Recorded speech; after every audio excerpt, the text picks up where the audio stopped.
There exists a branch of mathematics called chaos theory, if Wikipedia is to be trusted, and within this branch, there's a phenomenon called the butterfly effect. You've heard this before. A butterfly flaps its wings in Brazil, and through several different factors causes a tornado in Texas. Now what if we took this principle and applied it to sports, college football in particular? In this new series, I'll be taking a look at singular events that seemed innocuous at the time, but over the course of several years, changed the landscape of college football. Today we peel back the layers of Cam Newton ultimately deciding to stay at Florida. Now remember, this is purely speculative. There can be no concrete evidence to back up 99% of the claims in this video, though I will be providing some recruiting rankings to try and help substantiate my points. This exercise is mostly meant to be a fun what if. Several teams will be affected, directly and indirectly. Auburn and Florida, for obvious reasons, will be affected directly, while teams like Alabama, Arkansas, Ohio State, and Georgia will feel the indirect effects. Obviously, there are other teams that will feel the effects of this exercise, but the list is long and distinguished, and would require several hours to adequately tackle. With that being said, let's get started. Everyone watching this video probably knows who Cam Newton is. 6'5" quarterback, infinite arm strength, handsome and confident, NFL MVP, and national champion and Heisman winner at Auburn. But many people tend to forget he originally chose to play football for Urban Meyer and the Florida Gators. Fresh off a national championship in 2006, the Gators signed the 5-star Peach State signal caller to an absolutely loaded 2007 recruiting class. Though Newton sat behind Tim Tebow through 2007 and most of 2008, there was always the notion that he would be the next great thing after Tebow left. Then, in 2008, amidst a national championship run, Cam Newton was arrested for stealing another student's laptop and then throwing it out the window. In short, Tebow and the Gators would go on to win their second natty in 3 years. Tim would announce his intent to return for his senior year, and Newton saw the writing on the wall. There are disputed reports that Newton was kicked off the team for stealing the laptop, but he was only suspended. And, not to pull felony rank here, but players under Urban Meyer had committed far worse atrocities and been allowed to keep their place on the team.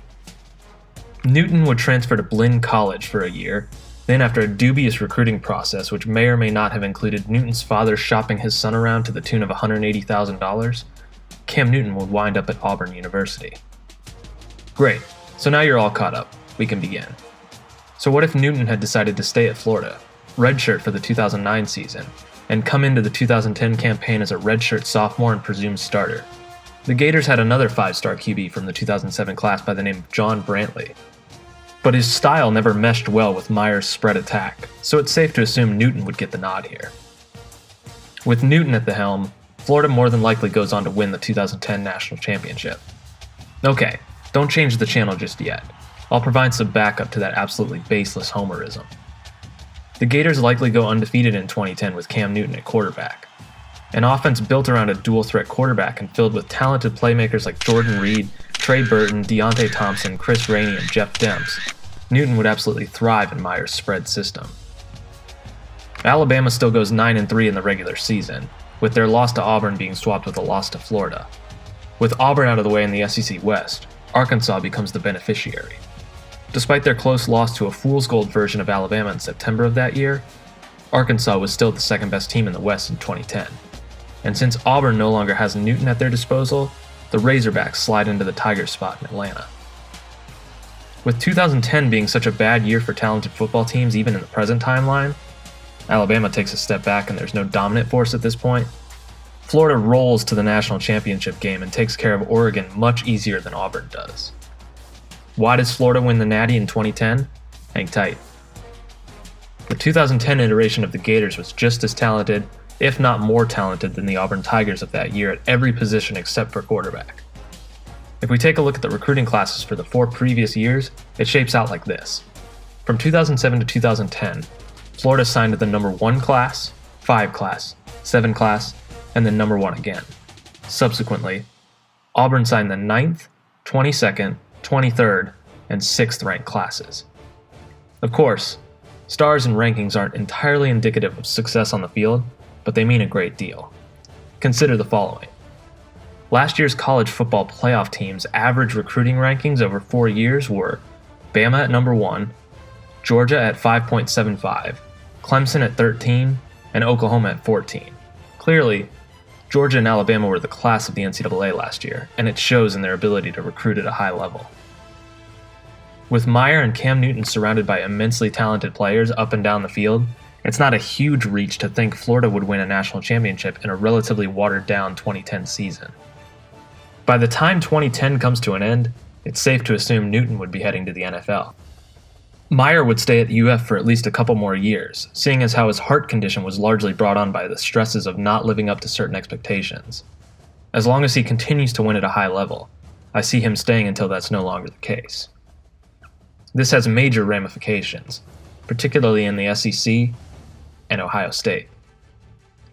Since Meyer stays at Florida, the Ohio State Buckeyes would have to find a different coach after Jim Tressel's unceremonious exit. Luke Fickell would likely coach the 2011 squad, and in 2012 would give way to Bo Pelini, the next best option on the board at that point for Ohio State. Mark Richt's exit at Georgia gets expedited since Meyer stays and the Dogs don't get to reap the rewards of a weakened Eastern Division. There is no exact point I can say Richt would be let go or voluntarily leave, but I'm going to pin it somewhere in the 2012 to 2013 range. Around this time, Al Golden is having trouble getting Miami off the ground, and an impatient fanbase starts calling for his head. Richt returns as the U's prodigal son a few seasons before he does so in the current timeline, leaving Georgia without a coach. As the UGA scours the country for a hot young coach to fill the void left by Mark Richt, it turns its gaze to Austin, Texas. There, coach-in-waiting Will Muschamp is still the most desired coordinator in the country, and he's starting to grow tired of his coach-in-waiting label. Muschamp jumped ship to go to alma mater Georgia, sticking Texas with Mack Brown for one more year before hiring Charlie Strong just like they do in the present timeline. Most importantly, what does this mean for Auburn and Florida? Auburn without Cam Newton would probably win 8 to 9 games in 2010, regressing to 7 in 2011 much like in our current time. This would mean Gene Chizik gets fired a year earlier than he does in the present timeline. Without the trump card of a national championship up his sleeve, Chizik won't get his borrowed time year of 2012. It's impossible to say who Auburn turns to for their head coaching candidate, but perhaps a certain neck brace-clad coach recently fired from an SEC West rival would be too hard to turn down. You never know in the SEC. Finally, as for Florida, here's how I see it playing out. Jeff Driscoll and Urban Meyer's spread offense guides Florida to a 10-win season in his freshman year of 2011, losing to LSU and Bama. Though he often struggled for Florida under coach Will Muschamp, his 4,200-yard season at Louisiana Tech shows he just needed the right system, and Meyer's offense is tailor-made for the former 5-star quarterback. In his sophomore year, Florida wins a relatively weak Eastern Division and barely loses to Bama in the SEC championship game. They'd go on to win the Sugar Bowl that year. In his junior year of 2013, Florida would win the SEC, lose to FSU in the final game of the season, get a rematch in the national championship game, and then lose again. Beyond this, I can't say. Urban Meyer's propensity for scandal and leaving makes any future beyond 3 to 4 years hard to forecast. It's difficult to say who Florida turns to after Meyer leaves. If it happens after 2014, though, be it through the walls closing in around him or through professional satisfaction, i.e. nothing left to prove after 10 years and 3 national championships at Florida, Chris Petersen may be the next head man at Florida.